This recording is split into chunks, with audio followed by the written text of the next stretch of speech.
오늘 예배당에 나오신 분들도 그런 마음이시겠지만 예배당에 나오지 못하고 영상으로 예배드리는 성도들을 생각하면서 얼마나 마음이 무겁고 안타까울까 그런 생각이 들었습니다. 그래서 아침에 제가 우리 말씀 나눔 방 카톡방에다가 성경 말씀 한 구절을 올려드렸습니다. 그것은 시편 126편 1절부터 3절에 나오는 말씀이죠.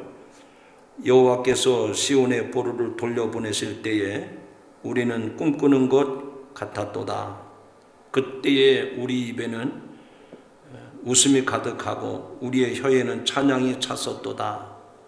그때 문나라 가운데서 말하기를 여호와께서 그들을 위하여 큰 일을 행하셨도다 하였도다. 여호와께서 우리를 위하여 큰 일을 행하셨으니 우리는 기쁘도다 라는 말씀입니다. 바벨론 포로로 가 있는 백성들이 이제 해방이 되어서 성전에 올라와 예배드리는 그 기쁨, 그 감격을 우리가 하루속히 경험했으면 좋겠다, 그런 마음으로 그런 말씀을 올려드린 겁니다. 가정에서 예배드리는 성도 여러분들, 좀 힘들고 안타깝고 어렵지만 조금만 더 기다려 주시고 또 기도해 주시기를 부탁드리겠습니다. 오늘이 이제 3월 마지막 주일인데 어떤 말씀을 드리는 것이 좋을까? 그래서 오늘 본문을 택해서 죽음을 이기는 힘은 믿음이다, 이런 제목으로 말씀을 드립니다. 한번 따라서 한번 해보실까요? 죽음을 이기는 힘은 믿음입니다.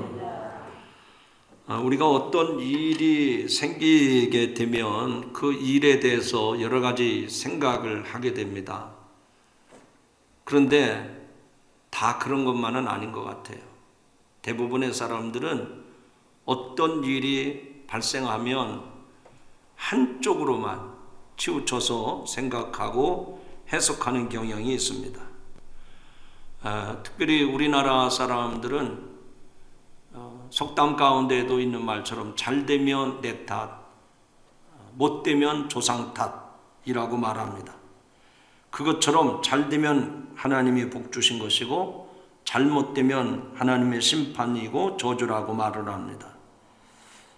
그 원인을 한쪽으로만 치우쳐서 보기 때문에 그런 것입니다. 이런 생각은 예수님 당시 유대인들에게도 있었습니다. 요한복음 9장에 보면 날 때부터 앞을 보지 못하는 시각 장애인이 있었습니다. 제자들은 예수님께 이 사람이 앞을 보지 못하는 것이 누구의 죄입니까? 자신의 죄입니까? 아니면 그 부모의 죄입니까? 라고 물었습니다.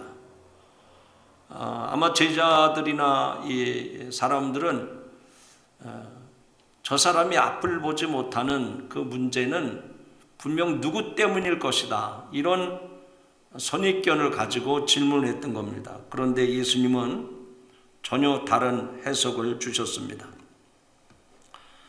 그 사람이 시각 장애인이 된 것은 그 사람이나 그 부모의 죄가 아니고 그에게서 하나님이 하시는 일을 나타내고자 하시기 때문이라고 주님이 말씀을 하셨습니다. 즉 어떤 문제나 고난이나 불행을 누구 때문이라고 아니면 죄의 결과라고 단정지어서는 안 된다는 얘기입니다. 오늘 본문에 나오는 나사로의 죽음도 마찬가지였습니다. 나사로가 생명이 위험한 병에 걸렸는데 예수님은 그것이 하나님의 영광을 위하며 또 하나님의 아들이 이로 말미암아 영광을 받게 하려 함이라 라고 말씀을 하셨습니다. 병든 나사로의 죽음에 직면한 연약함으로 인해서 하나님의 영광을 위한 그런 일이라고 말씀을 하신 겁니다. 정말 그의 죽음은 말할 수 없는 슬픔이었지만 그것은 하나님의 일을 나타내고 예수님이 영광스럽게 되시는 사건이었습니다. 나사로가 죽을 것이지만 그의 죽음이 마지막이 아니라 그리스도가 부활과 생명이심을 그 나사로의 몸으로 직접 증언하는 역할을 하게 되리라는 것입니다. 하나님은 죽은 나사로를 살리실 것이고 그의 아들 예수 그리스도를 십자가의 죽음에서 부활하심으로 영광을 받게 하실 것입니다. 나사로는 예루살렘에서 가까운 베다니에서 마르다와 마리아라는 두 누이와 함께 살고 있었습니다. 마리아는 향유를 주님의 발에 부었던 참으로 신실한 믿음의 사람이었습니다. 예수님께서는 그 자매들의 가정을 사랑하셨으나 불행하게 나사로의 병든 소식을 듣고 곧장 달려올 줄 알았는데 오시지 않았습니다. 이럴 때 그 당사자들은 어떻겠습니까? 하늘이 무너지는 느낌을 받았을 것입니다. 그리고 지금까지 사랑했던 주님에 대해서 원망 섞인 말이 쏟아질 것입니다. 아니, 주님이 정말 우리를 사랑하실까? 아니, 주님이 우리에게 이렇게 무관심하실 수가 있나? 하면서 오히려 배신감마저도 들었을 것입니다. 하나님의 뜻을 알지 못하는 인간들은 그런 상황이 되면 한시가 급하고 순간순간이 고통스럽기가 그지없습니다. 예수님께서 빨리 오셔서 곁에 계시기만 하면 자기 오라버니가 죽지 아니할 것으로 생각했던 것입니다. 이렇게 마르다와 마리아는 초조하게 기다렸지만 결국 나사로는 세상을 떠나 무덤에 묻혔습니다. 사람들은 이제 그가 다시 살아날 수 없을 것이라고 생각을 했습니다. 누구도 나사로가 살아날 것이라고 예견하지 못했습니다. 어느 부부가 모처럼 휴일을 맞이해서 함께 외출을 나가기로 했습니다. 옷을 차려입은 남편이 먼저 문 앞에서 기다리는데 한참을 기다려도 부인이 나오질 않습니다. 보통 남자들은 준비가 빨리 끝납니다. 근데 한참을 기다려도 아내가 나오질 않자 남편은 아직 준비가 되지 않았느냐고 소리를 질렀습니다. 그런데 안에서 부인이 신경질적으로 대답합니다. 여보, 잠깐이면 된다고 1시간 전에 내가 말했잖아. 이 부인의 잠깐이 1시간일 수도 있다는 사실을 잊어서는 안 됩니다. 무슨 얘기하는 거 아니? 사람마다 시간의 개념과 인식이 다르다는 겁니다. 우리들도 하나님과 우리의 그 시간 개념도 다릅니다. 그 차이를 인정하고 내 시간이 아닌 내가 생각한 그 시간, 그때 주님이 계셔야 되는데, 주님이 오셨어야 되는데 오시지 않았기 때문에 내 오라버니가 죽었습니다. 내 시간표로 보면은 맞질 않는 겁니다. 이 말씀을 통해서 우리가 기억해야 될 것은 무엇일까요? 우리가 고난당할 때, 또 어려움을 당할 때, 어떤 문제에 직면했을 때 내 시간표가 아니라 하나님의 시간을 기다리는, 하나님의 때를 기다리는 우리 성도들이 되기를 바랍니다. 우리는 곧잘 하나님께 따집니다. 하나님, 내가 이렇게 금식하며 기도했지 않습니까? 내가 이렇게 작정하며 기도했지 않습니까? 언제까지 내가 기도해야 됩니까? 이렇게 40일을 금식하고 이렇게 열흘 동안 내가 하나님 전에 모여서 기도했는데 왜 응답을 주시지 않습니까? 마르다 마리아 입장에서 해석한다면 주님이 오셨어야죠. 빨리 소식을 듣고 오셨더라면 내 오라버니가 죽지 않았을 텐데 왜 이렇게 더디 오신 겁니까? 우리가 기억해야 할 중요한 사실 하나가 있습니다. 그게 뭘까요? 하나님은 늦게 오시지 않습니다.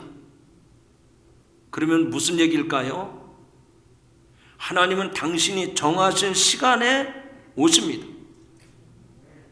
우리가 그때까지 기다리지 못하고 조급해하는 것뿐이지 하나님은 당신이 정해놓으신 시간에 우리에게 찾아오시고 우리에게 말씀하시고 우리에게 역사하시는 줄로 믿습니다.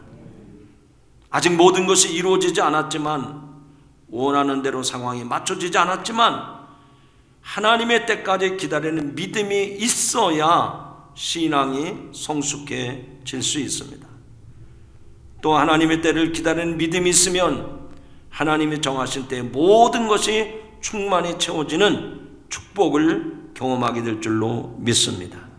그래서 우리 성도들은 내 때가 아니고 내 시간이 아니고 하나님의 시간, 하나님의 때가 임할 때까지 인내하고 기다리는 것이 우리의 자세인 줄로 믿습니다.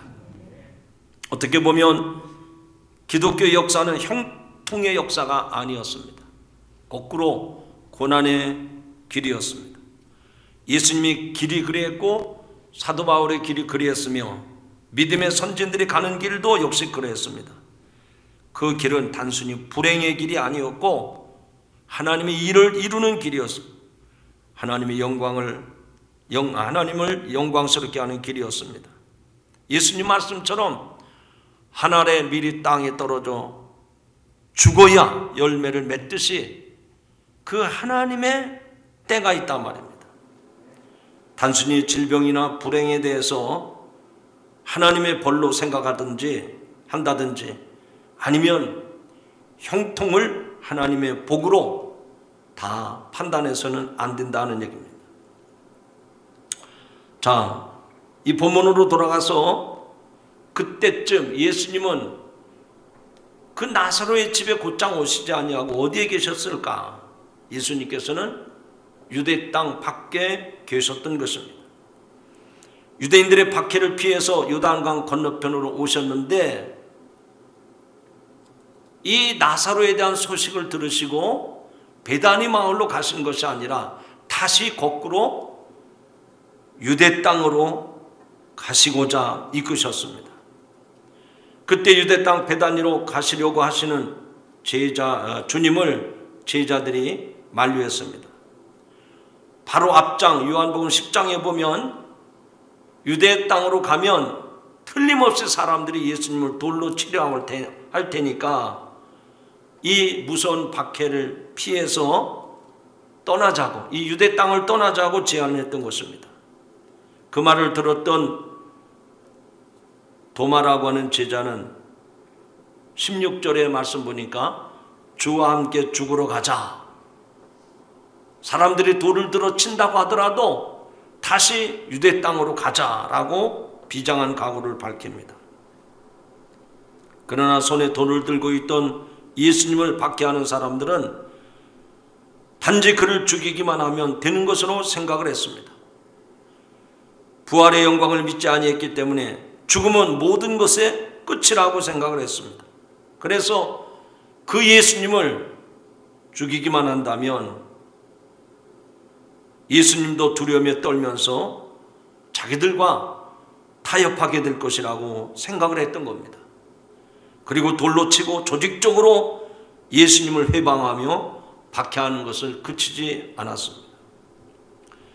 그러나 실제로는 그 죽음이 두려웠던 것은 예수님을 박해하려고 했던 유대인들 자신들이었습니다. 특히 대제사장과 바리새인들은 고민이 많았습니다. 오늘 요한복음 11장 읽었는데 48절에 보면 이런 말씀이 나옵니다. 만일 그를 이대로 두면 모든 사람이 그를 믿을 것이요 그리고 로마인들이 와서 우리 땅과 민족을 빼앗아 가리라 라는 말씀입니다. 자, 죽은 자가 살아난 기적을 전해 들었다면 대제사장 그리고 바리새인들은 자신들의 권위보다도 죽었다가 다시 살아난 예수님의 권위를 더 두려워했다는 얘기입니다. 죽은 사람도 살리시는 예수님의 능력에 이들은 두려워할 수밖에 없었습니다. 그래서 그 두려움을 잠재우기 위해서 그리스도를, 예수님을 죽이는 것이 유일한 방법이라고 생각을 했던 겁니다. 자기들이 죽지 않으려면 예수님을 죽일 수밖에 없다고 하는 결론에 이르게 된 것입니다. 그리스도의 부활은 상상하지도 못했고 오직 저 예수를 죽이는 것만이 유일한 해결책이라고 생각을 했습니다. 결국 예수님이 나사로의 집에 이르셨을 때 마리아는 주님께 예수님이 이곳에 계셨더라면 내 오라버니가 죽지 않았을 것이라고 하면서 안타까운 심정을 토로합니다. 예수님이 나사로의 집에 도착하셨을 때는 나사로가 죽은 지 이미 나흘이나 지난 후였습니다. 그 장례식에는 많은 유대인들도 참석했다고 했습니다. 마르다는 예수님을 만나자마자 이런 하소연을 합니다. 여짜오되 만약 주께서 여기 계셨더라면, 만약 예수님이 여기 계셨더라면 내 오라버니가 죽지 아니하였겠나이다. 그러나 나는 이제라도 주께서 무엇이든지 하나님께 구하시는 것을 하나님이 들으실 줄을 아나이다. 여러분, 이 고백은 굉장히 놀라운 고백이죠. 하지만 만약이라고 하는 이 단어가 문제가 됩니다. 주님은 네 오라비가 다시 살아나리라 라고 말씀을 하십니다. 그리고 그 말씀대로 나사로가 살아납니다. 여러분, 오늘도 저와 여러분에게 이 마리아와 같은 이런 고백들이 있습니다.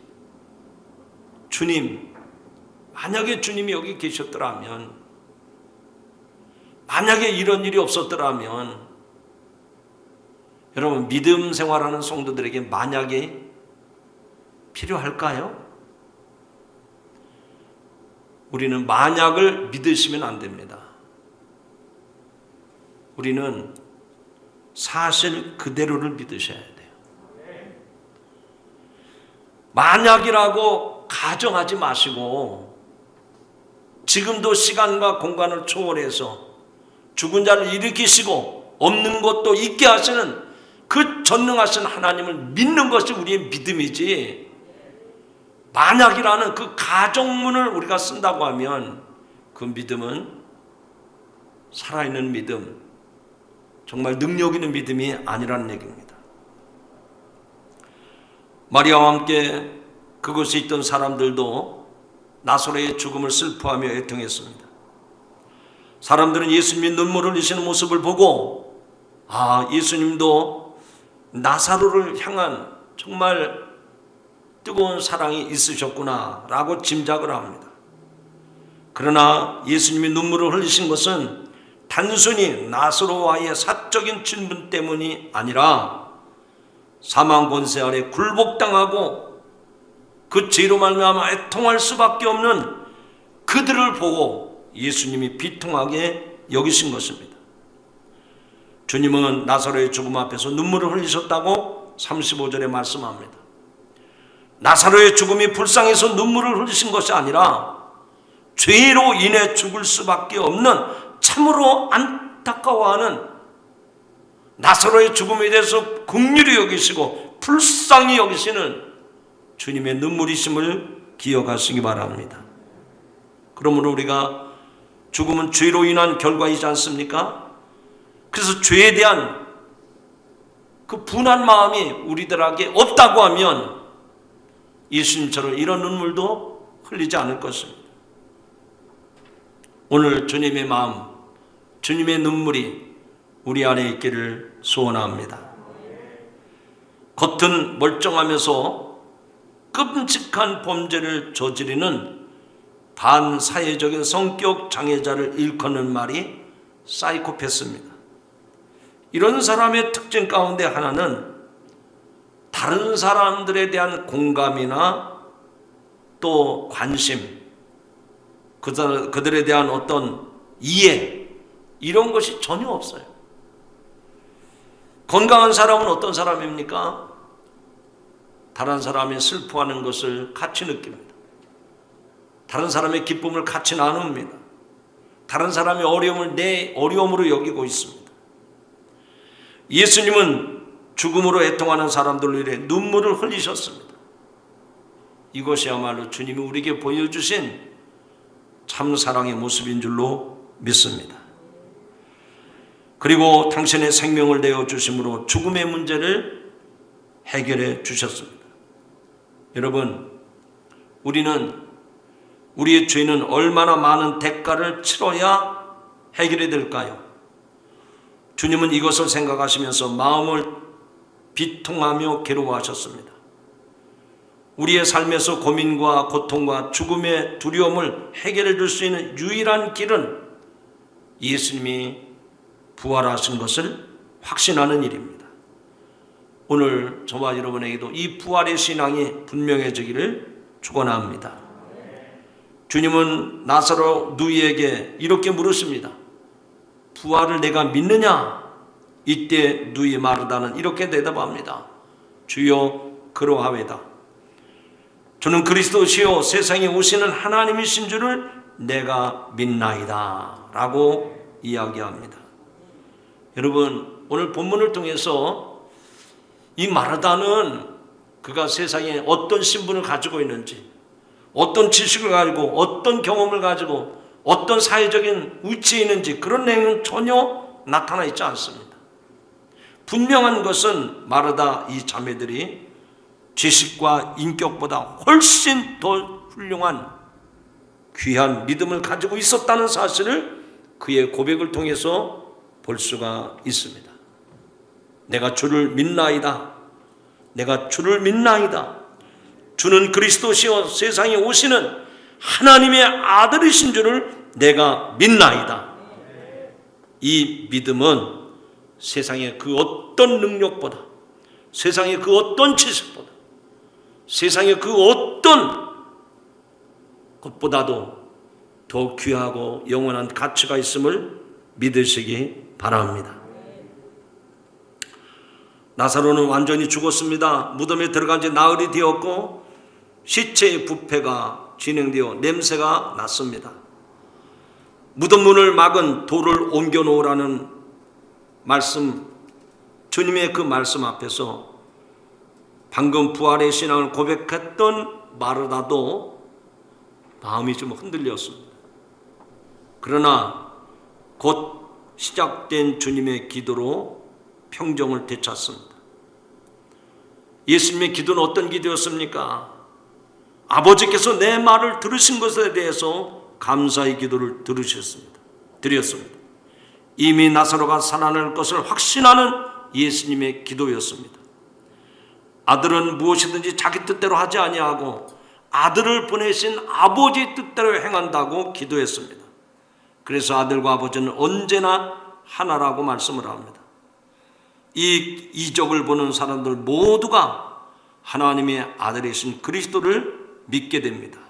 이렇게 기도가 끝나자 주님은 나사로를 향해서 큰 소리로 외치십니다. 나사로야, 나오라. 그러자 죽었던 사람이 다시 일어나 걸어 나옵니다. 죽었던 나사로는 하나님의 아들로 인해 그 죽음을 극복한 것입니다. 이제 그는 죽은 자가 아니므로 수족을 동인 배옷이 아무 소용이 없고 얼굴을 싼 수건도 필요 없게 되었습니다. 주님은 그것을 다 풀어주라고 말씀하십니다. 이것이야말로 예수님께서 부활의 주님이심을 모든 사람들에게 확증하는 기적인 줄로 믿습니다. 여러분, 만약에 부활이 없다면 이 세상을 지배하는 것은 무엇일까요? 죽음의 권세입니다. 죽음으로 다 끝나고 말기 때문에 우리 인생은 비참하고 허무한 것입니다. 그리고 죽음으로 끝난다고 한다면 불의와 부정을 저지르고도 들키지만 않으면 된다고 생각을 합니다. 그러다가 죽으면 그냥 끝나는 거예요. 죽음은 어둠의 권세를 가지고 부활 없는 인생들을 지금도 지배하고 있습니다. 죽음이 끝인데 부활은 상상해 본 적도 없습니다. 그러다 보니 믿는 자들조차도 이 부활의 신앙에 식어져 가고 결국은 그 신앙마저도 고사되고 맙니다. 예수 그리스도는 부활이요 생명이십니다. 부활은 영원한 생명으로 가는 통로입니다. 예수 그리스도를 믿는 사람들은 영광 중에 영생을 소유할 것이고, 비록 육체적인 죽음이 있다 하더라도 앞으로 영원한 생명이 준비되어 있음을 확신하셔야 됩니다. 예수 그리스도의 사람은 영원히 죽지 않습니다.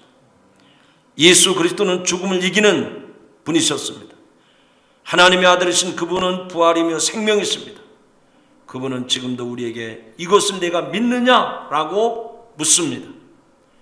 이 대답 후에 우리는 분명한 부활의 실제를 보게 되고, 그 사건을 인하여 우리도 영원한 부활에 참여하여 하나님의 영광을 노래하게 될 줄로 믿습니다. 사랑하는 성도 여러분, 오늘 이 말씀을 드리면서 우리가 부활의 신앙을 갖는 것이, 부활의 믿음이 얼마나 우리에게 중요한 것인가 하는 것을 말씀드리고 설교를 맺으려고 합니다. 사람들은 인생을 사는데 필요한 세 가지 지수가 있다라고 얘기를 합니다. 세 가지 지수가 뭔고 하니, 국민 소득이 얼마가 되느냐 그런 지수가 아니고요. 첫 번째는 지능 지수입니다. IQ. 내가 이 세상을 살아가는데 지능 지수가 있느냐. 두 번째는 그것만 가지고는 안 된다는 거죠. 감성 지수가 있어야 된다는 거예요. EQ라고 말을 하죠. EQ. 세 번째는 지능 지수도 있어야 되고 감성 지수도 있어야 되지만, 마지막 한 가지는 어려움이 왔을 때, 고난이 찾아왔을 때, 불행스러운 일을 당했을 때 그것을 이겨내는 역경지수 AQ가 있어야 된다고 합니다.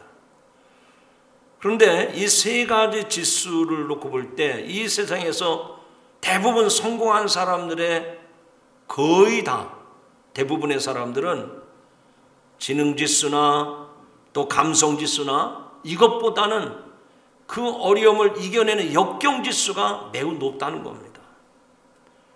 사람들은 고난이나 역경에 대처하는 모습에 세 가지 반응을 보입니다.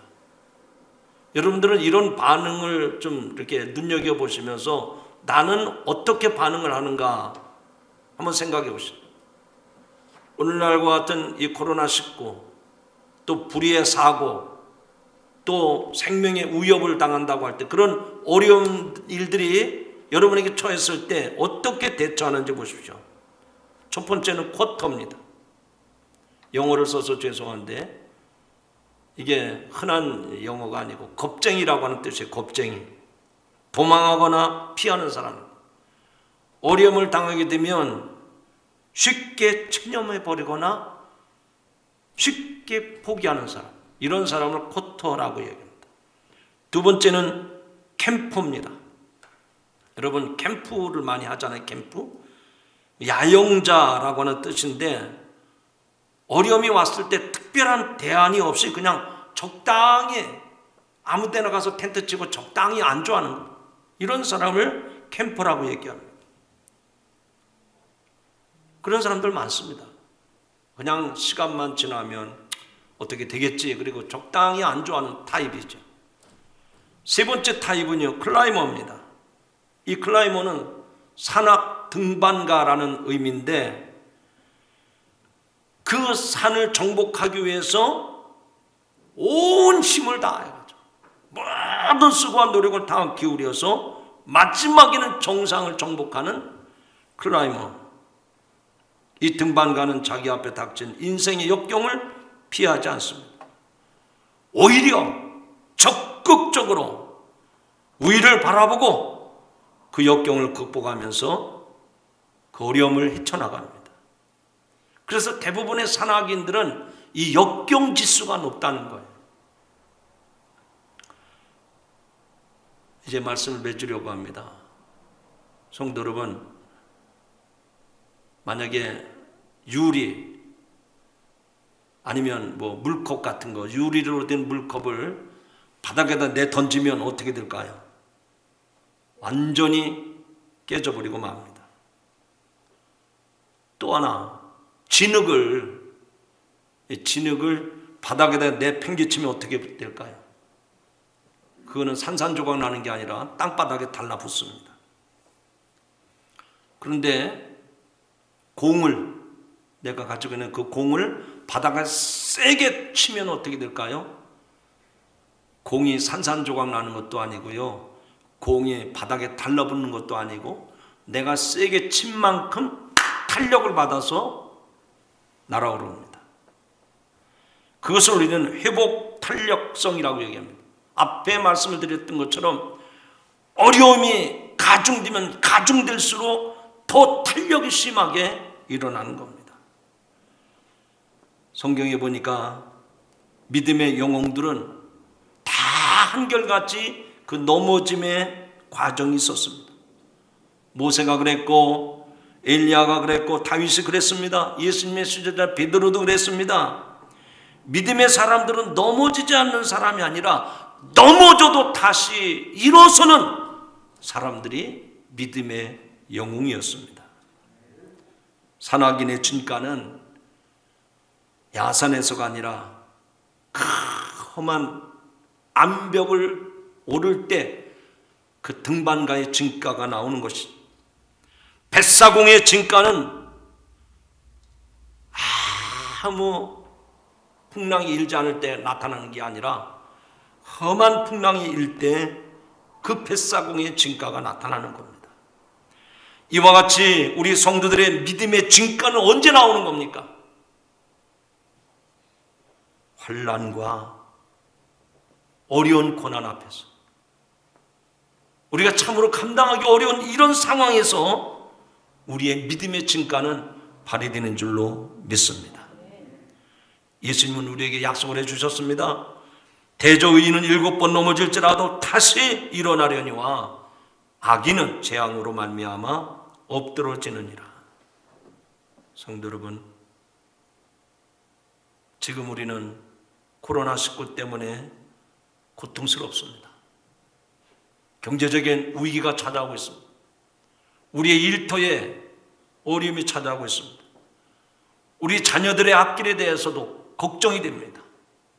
특별히 건강에 더 많은 염려가 되고 있습니다. 이런 때일수록 오늘 마르다와 마리아와 같은 그 믿음의 진가를 주님 앞에 드러내셔서 살아계신 하나님을 찬양하고 세상 사람들에게 여러분의 믿음의 그 진가를 아름답게 보일 수 있는 성도들이 되기를 주의 이름으로 축원합니다. 기도합니다. 나는 부활이요 생명이니 나를 믿는 자는 죽어도 살겠고 무릇 살아서 나를 믿는 자는 영원히 죽지 아니하리니 이것을 내가 믿느냐고 말씀하신 주님, 내가 믿습니다. 내가 분명히 믿습니다. 죽음을 이기는 힘이, 이 고난을 이기는 힘이 믿음인 것을 깨닫게 하시니 감사합니다. 우리 인생의 끝날까지 하나님의 선하심을 신뢰하며 살아가게 하옵소서. 예수님의 이름으로 기도하옵나이다. 아멘.